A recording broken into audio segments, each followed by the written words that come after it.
Okay, thanks, folks, for joining us again on a Family Through Service, V2VG video podcast. And we are back again to our regularly scheduled programs. For now, right? I mean, for now. You know, till something else happens. Till something else happens.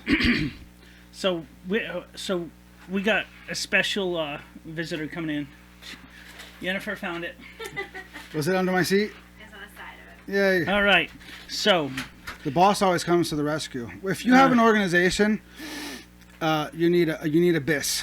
yes. B-I-S-S. But we'll talk about that later. But so for the last 2 episodes, I had like 4 or some swear. So but we got something special. Well, special to me coming up, and that's my birthday happens to fall on Friday the 13th. Yes, quite literally, and that's interesting. Right? And I was thinking, how cool would it be for us to do a video on our favorite scary movies, our least favorite, those type of our favorite songs for Halloween, stuff like that. I think it's different because we're coming into spring and we're rolling into summer, but I think it's a great idea. I mean, we've grown up kind of in the entire era of horror movies. I mean, prior to the late 1970s. Not your classic, but your classic horror movies. Well, it's like things like prior to the mid 1970s, like they weren't nearly what they have become. And a ton came out in the 80s. Like a ton of different horror films come out in the 80s. That might have been the horror movie heyday. I feel it was. And I'm not like a film expert or something, but that just seems right. Seems right to say. And honestly, I'm not one to go out of my way to watch horror films. It's just really not my idea of the best genre to watch. But Sarah loves them, and my youngest son, Everin, does everything on them now. He knows directors, producers, he connects all these other movies to him, and he knows the prices of all of them. That's cool. But so to start off, what would be like, as far as when you were a kid, what horror movie scared you the most? Like had the biggest effect on you? As far as fear? Yeah. I don't know what particular movie scared me the most, but it was more of a series of movies. I despise the horror genre because when I was a kid, I was sort of forced to watch horror movies by my family, and if you know me, you know who I'm talking about. And it was a lot of werewolf movies and that type of thing, and things of that nature, and to the point where I believed in werewolves, and I would lie awake at night and stare at my window in California and think that suddenly a werewolf would appear in my window and shit like that. So it was tough. So I don't have a particular name, but werewolf movies were the ones that scared me the most, and the ones where they were very graphic for the time. Yeah. Where they would change into werewolves and rip people apart. Those were the ones that scared me the most. But the movie that is considered a horror movie that I love the most is The Lost Boys. Ooh, that's a really, really good one, yeah. That's my favorite, quote, horror movie that of all time. It might be my 3rd or 4th favorite movie of all time. Yeah. So for me, as a kid, and it's super cheesy now, so anybody our age who watched it as a kid and watches it now, it's almost like a different movie. Yeah. Is Stephen King's It the original one from 1980 whatever. That whole spider scene creeped the hell out of me. I was just like, I must have been like 8 or 10 or whatever when it came out, and it absolutely had a huge effect on me. But how often did you watch it? Not much. I've never been a big fan of horror movies. I always thought most of them were kind of predictable, but that one really left a bit. But as an adult, I've come to enjoy them more because of the full effect, the sound, the score, the graphics now, all of that. And I would have to say, as an adult, my favorite would have to be the redoing of It. So really? chapter So 1, it- chapter it, 2.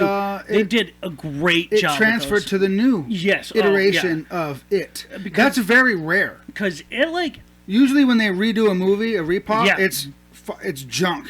well, Like most people would say, Yeah. oh, it's not like the book, and that's whatever. But most people say when they redo a movie, that's even worse than saying it's not like the book. That's like even lower on the scale. well, I think Like, everything why even fell bother?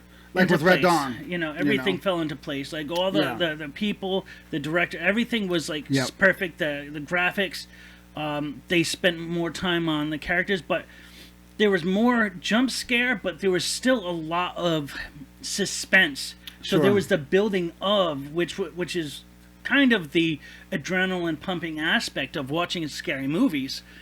So I would have to say definitely the new chapter 1, chapter 2 are my favorite as an adult. What would you say would be the cheesiest, least scary type movie? The cheesiest movies. So I wrote down a couple. So one that really scared me as a kid that wasn't cheesy, that really, really affected me was Poltergeist. Oh, yes, very, yeah. Because spiritual things, horror movies, really, really scare me. Yeah. But as far as cheesy things that were supposed to be scary but didn't scare me, Yep. but that I enjoyed was Fright Night. Yes. The vampire yeah. movie Fright Night. To me, I've always loved the vampire idea, right? But it's not that the movie was the movie wasn't cheesy, but it just, since it didn't scare me the way werewolf movies scared me, Yeah. right? It just felt like, oh, this is just a fun movie, not Yeah, a scary it's movie. More of an entertainment and not, yeah. Or like Witches of Eastwick or something. That was kind of like, is this a horror movie? Like maybe it's a comedy Yeah. horror. Sarah loves that one, of course. You know, because of that's Cher? definitely a chick flick. Because type Cher's of- in it. But I would have to say Tremors. Tremors Is that one of considered the- a horror movie? I thought it was an action movie. I honestly don't know, but With it Kevin freaks Bacon a lot and, of people out. But yeah. it's this. You know whole what? It scares my presence- kids. It did. It scared my kids. Yeah, Like, especially so- Nate. Nate's like, so are those real? But the And of first course, one, you know me. and even as a kid, the first one, it's almost as if you can see it as a sock puppet. Puppet. Because of the The- graphics like, just weren't there, you know. talk, you know. But Rawr. it was entertaining. It just Yeah. for me it was so cheesy that I was just like, come on now, like, you know. It was still it was worth watching. Yeah, oh yeah, and I mean they made like 27 of them, so most of them were successful at some rate, you Yeah. know. But Successful enough to capitalize on the franchise, yeah, I suppose. Oh, absolutely. Why throw good money after bad if you make that money? I'm looking at you, Fast and Furious. Yeah, well, yeah, Fast 9 with. Well, the last half of them don't even have the main star because he died. So it's No, like, no. why? But that's a different genre of movies. Maybe the fact that they've made 9 of them is the scary part. That could Maybe be. that could be the horror aspect. But you know for what? us. My brother Steven, he did, when he was a kid, he was terrified also of werewolf movies, of horror movies. And like me, when he came out to visit, we had nothing. We didn't have video games like they have today. Or cell phones, Or at all. or, yeah. Certainly no cell phones or iPads. They were fucking payphones. just not existent. Yeah, payphones. What's that, right? Yeah. But he really liked the werewolf movie Silver Bullet. Do you know that movie? No, I It don't has think I've ever seen that It's one. got the Episcopal priest and the kid, I think one of the Coreys, and he's in a wheelchair, and yeah, it's about that. And that was a movie that both frightened and it thrilled him, and he really, really enjoyed it. That's cool. And by the way, going back for a second, Steven, if you're watching this, and I know you're not, We'll tag him in it. yeah, we do that. Steve, I want my Lost Boys poster back, and not the repop, the original one. Yes. Looking at you, Steve. We know where you live. We Well, know I don't. we know the area. We know what state you're we know in. what state you're in. But anyway, yeah, he really liked Silver Bullet, and the movie was good enough. I liked it. It was scary. It was suspenseful. But I tell you what, as far as suspense, suspense goes with fear. Horror movies, right? Yes. The one horror suspense movie that literally had me on the edge of my seat was the movie Abyss. Okay, Like yeah. the deep sea suspense Yeah. movie. I went to see that movie in the theaters with my mom for some reason. She drugged me along, whatever. I was there in the theaters, and I found myself quite literally on the edge of my seat. And you hear that a lot. It's suspenseful, the edge of your seat thriller. Well, I was on the edge of my seat, like, what's going to happen next? Holy shit. Yeah, gripping the hand, your armrest. Yeah, I was like, wow. Yeah, but that was something. Have you ever, Chuck, seen a movie or experienced any film that was so suspenseful or scary that you've held your breath or been at the edge of your seat over that you can remember besides it? Yes, actually, and I don't think it would be considered a horror film, but Like Abyss, is it but really? This film, to me, even as a young man, I must have been in my teens, was something that just had me worried, and it's the movie Fear with Mark Wahlberg. Fear. Yeah. Okay. Yeah.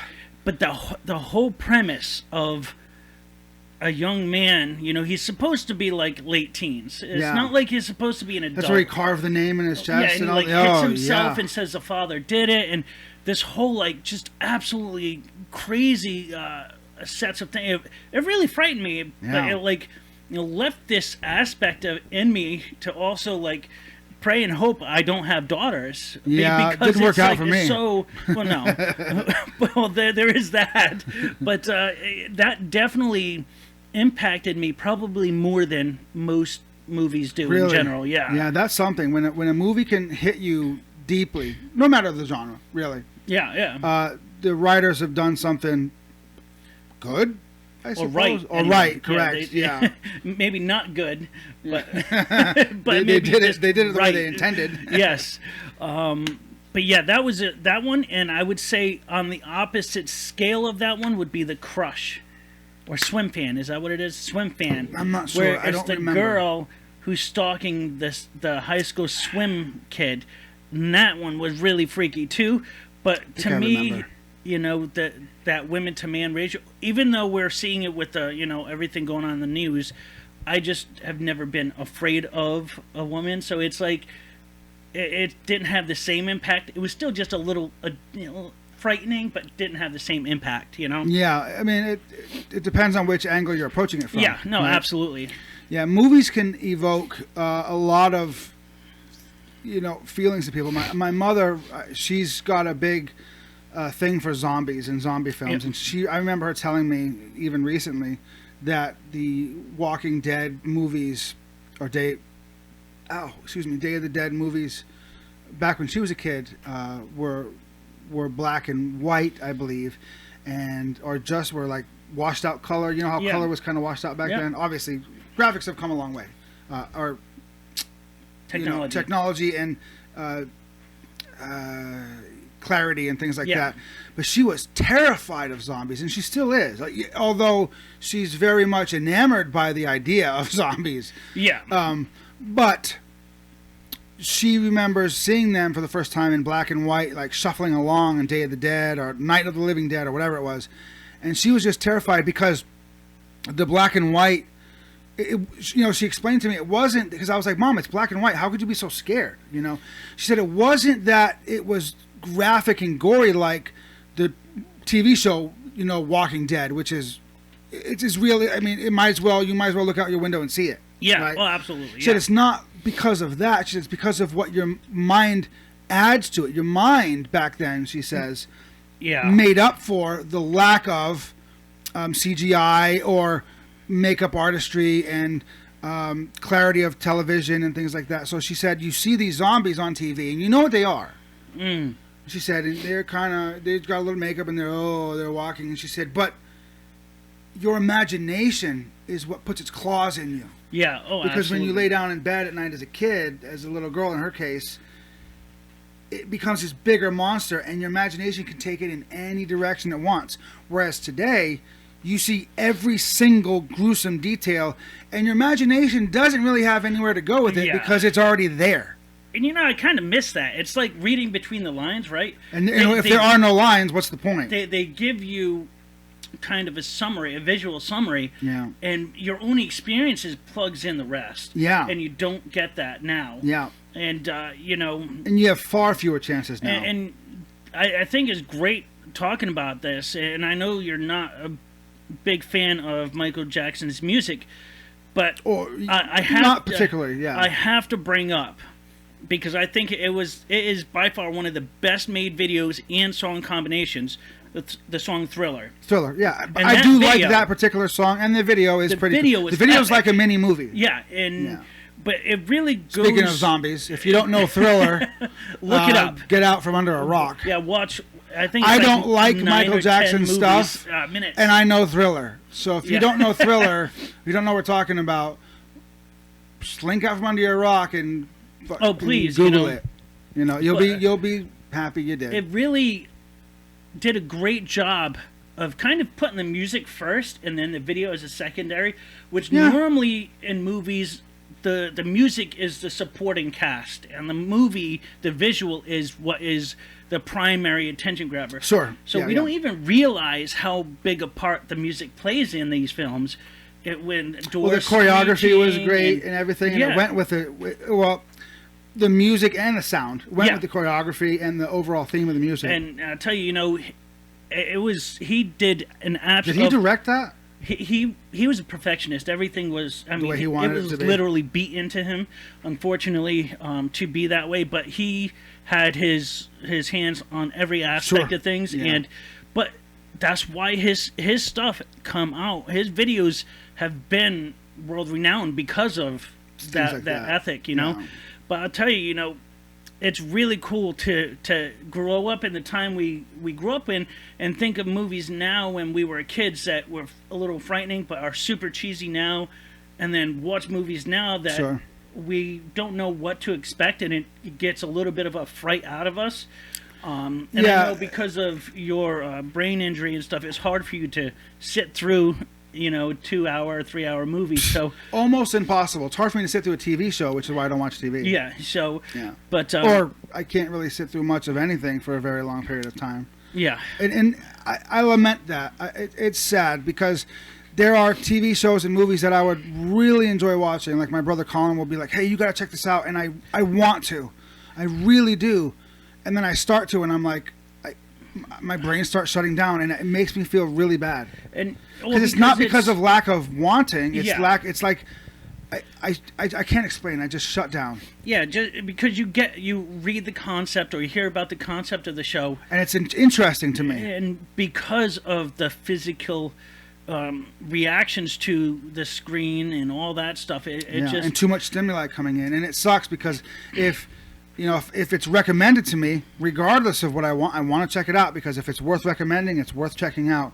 And it's tough. And sometimes I force myself, and I'm pleasantly surprised, and sometimes I force myself, and it doesn't work out. But I think people need to try to, like, I don't like the horror genre. And my kid, like Patrick, loves horror movies. It does not surprise me, not at all. Loves it, loves them. But my point is, I do think that people should make attempts from time to time to branch out into genres that they don't really like so much, like dip your toes into it a little bit. Absolutely. Just to see what there is to see. Because you know what's a great thing about movies? At home, shut them off. Oh, yeah.